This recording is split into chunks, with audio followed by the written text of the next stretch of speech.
All right, thanks for pointing that out. Let's go ahead and turn on Twitch too. And Periscope should be good. And YouTube. Oh, we already did YouTube. That's the first thing you said. Cool. We're good. We're back on now. Let me know if there's any problems with that. All the devoted people were already on the website, but don't tell them I said that. I think I just streamed that out to them. That's the very first thing they heard was an insult. Sorry, people. The truth hurts sometimes. So the first note we need is a B. So that's going to be the note that's right above. And Kendra, if you want to show the tablet now, that'd be great. 3 black notes. You're going to take the top note in any group of 3 black notes and drag it up. You'll land on a B every single time. And you can probably see we've got 4 of the same exact thing in a row before we play 3 of what seems like it should be the exact same thing. But for some reason, it's not in the same position. That's because those are actually higher Bs there. So we're going to go 4 of these Bs.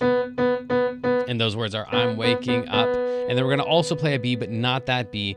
The B that is what we call 1 octave higher. So I'm waking up, I feel it. So everything is B's so far. And then we're going to go to an A after that, in my. So I'm waking up, I feel it, in my. Now this next one here is an F hashtag or an F sharp. So this one right here would be an F. And Kendra, actually, if you want to jump into the one that has the letters in there so everyone can see the letters here. We've got, that's an F. So this one right here is the note that's slightly higher than an F. That is an F sharp.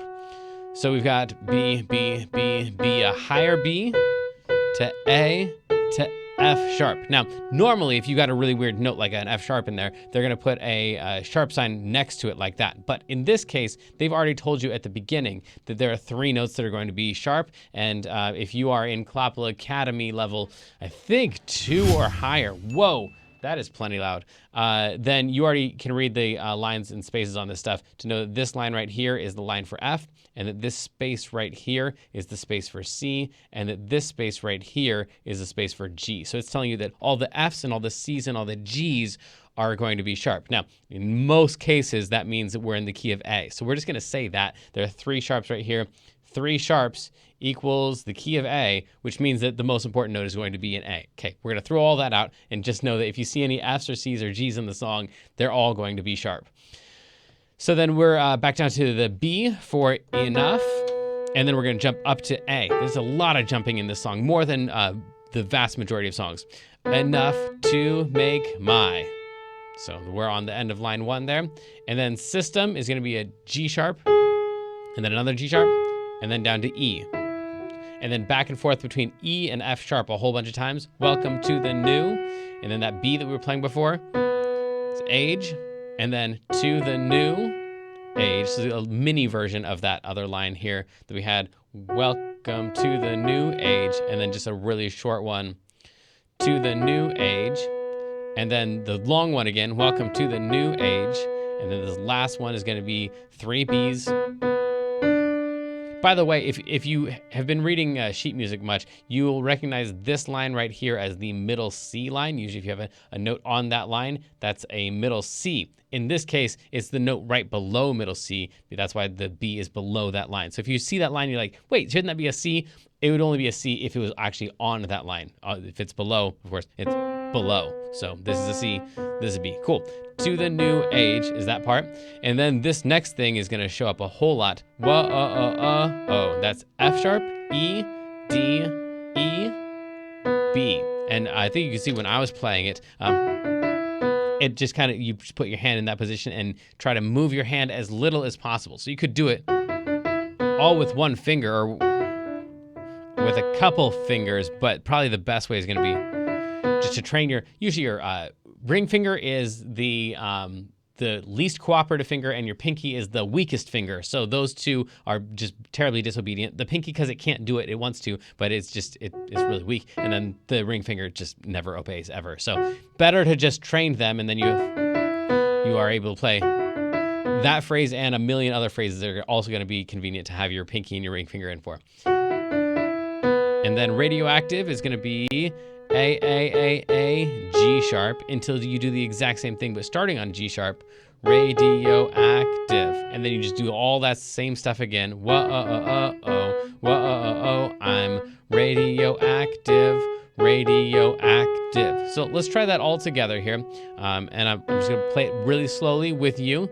Hey, Jamin, Yeah. it's time to take a break for our feature of the day, which today is our video of the day. It is, and actually today's video is well worth interrupting this song for, because today's video is going to be a guy named Jacob Collier, which conveniently is really close to my name, so a lot of people get us confused, which is great. I imagine that like whoever Alfred Einstein was when he was alive, and Albert Einstein came along, like, aren't you related? Yeah, sure, I guess we're related. So Jacob Collier is really super talented, probably 10 times as good at music as I am, and about half my age. That's not possible. Well, okay, watch some of his videos. You might change your opinion of me.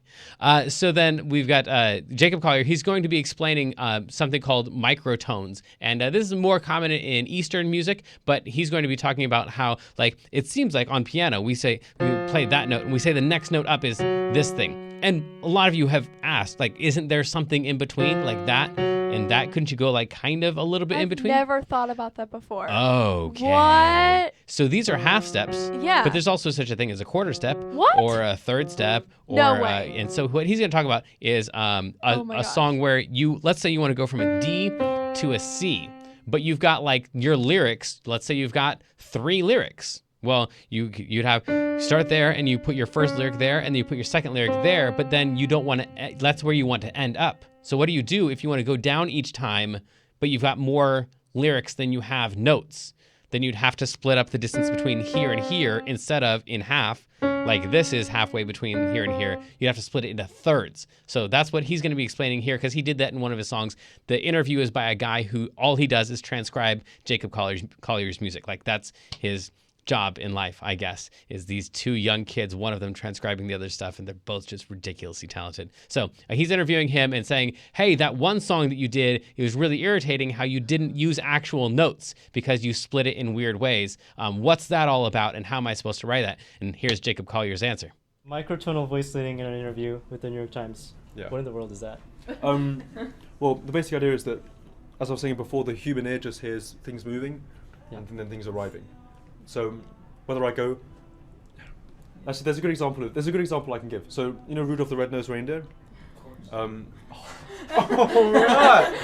So like, they never let poor Rudolph join in any reindeer games. That like one part could go, you know, because what you're hearing is join in any reindeer games. You see that? But what you could do is join in any reindeer games. So you put something between F sharp and... Well, it's less that you put, it's not like G and then the chord between F sharp and G and then F sharp. It's more like you erase all idea of like notatable harmony, and you just think, I'm at G and my destination is E, so I go ba da da da da. You divide it equally up. You know, or into more than like 5 da da da da da da, you know. And if you can do that, all that matters is that you're aiming the place. All that matters is that you're arriving in a place. It doesn't matter how you get there. That's actually why harmony works, is because it's like, I'm here, and then I arrive at the place. And all you need is someone to do something satisfying that's not like, da da da da ba. That's not an arrival, you know. But anything chromatic, as I'm sure you know, is like, it's very important. It's like, chromatic voice singing is the best. And sometimes, you know, on no note would I want to go da da da da da. Or da da da da da, maybe because of the voice leading. So it's about thinking about voice leading more gesturally, and thinking, I have this many chords, and there's another one in fascinating rhythm. Didn't you pick this up, but I think you did. But I think you wrote it like 1 quarter tone instead of the whole thing being. It goes like, I can't remember what key it's in. It's like, oh how I long to be the man that I used to be. Like, yeah, this. Oh how I long, yeah. Oh how I long to be the man that I used. Like that's not man that I used. It's man that I used. They're all divided equally. Yeah. Yeah. I don't know how you'd write that down. Luckily you need to think about that, and I don't. Right. but yeah, I guess that's how I think about it. And yeah. The idea is that you start somewhere and then you end somewhere. Yeah, the guy's amazing. So anyway, let's get back to our song after this short break. So sadly, the lesson preview has come to an end, and it's time to say goodbye to everyone watching the free streams. Of course, paying subscribers at learnpianolive.com can continue watching this lesson and several hundred others like it in the archives. So come on over and check us out, and if you like what you saw, at least like and subscribe, and then tell your friends to head on over to learnpianolive.com to start enjoying this journey with us.